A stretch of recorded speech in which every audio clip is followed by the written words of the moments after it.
Welcome to Win the Day from Back to the Bible. I'm your coach, Pastor Nat, and today we're going to talk about clinging to Jesus. Being rejected is never fun or desirable, but to be rejected for telling the truth really stings. It's one thing to be a liar or mischievous, but can you imagine being pushed away for being honest and loyal to God? And to make things even more painful, the rejection comes from those allegedly closest to God. This didn't actually happen, did it? Yes, it did. Let's pick up the story of the healed blind man in John chapter 9, beginning in verse 24. So for the second time they called the man who had been blind and said to him, "Give glory to God. We know that this man is a sinner." He answered, "Whether he is a sinner, I do not know. One thing I do know, that though I was blind, now I see." They said to him, "What did he do to you? How did he open your eyes?" He answered them, "I have told you already, and you would not listen. Why do you want to hear it again? Do you also want to become his disciples?" And they reviled him, saying, "You are his disciple, but we are disciples of Moses. We know that God has spoken to Moses. But as for this man, we do not know where he comes from." The man answered, "Why, this is an amazing thing. You do not know where he comes from, and yet he opened my eyes. We know that God does not listen to sinners. But if anyone is a worshiper of God and does his will, God listens to him. Never since the world began has it been heard that anyone opened the eyes of a man born blind. If this man were not from God, he could do nothing." They answered him, "You were born in utter sin, and would you teach us?" And they cast him out. I can't believe these guys. Why won't these Pharisees leave this poor man alone? The beggar has been healed by Jesus. And what's the response? They're furious.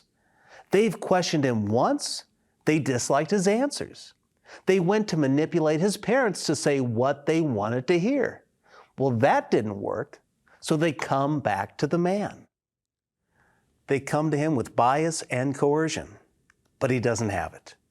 He says, "Look, I don't know what Jesus' backstory is, but what I do know is that I have been blind since birth, but now I can see." Well, they press him again, but he's getting tired of it. He just wants to look around. He wants to see the world and celebrate.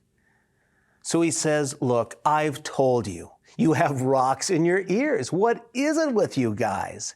Do you have some kind of jealous religious man crush?"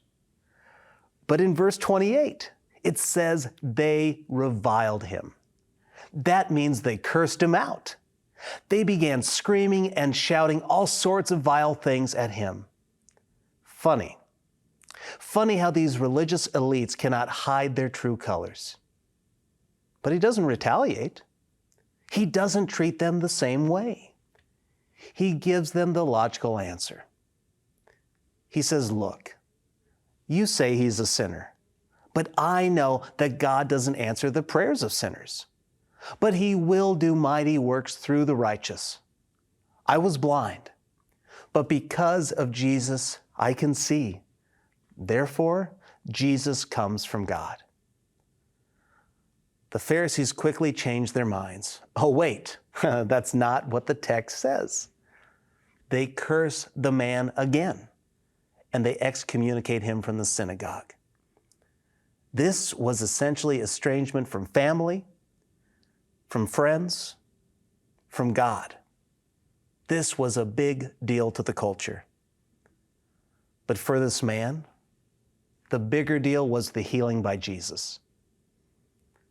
Today, friend, if you follow Jesus, be prepared for the same treatment. The blind man experienced shame and abuse.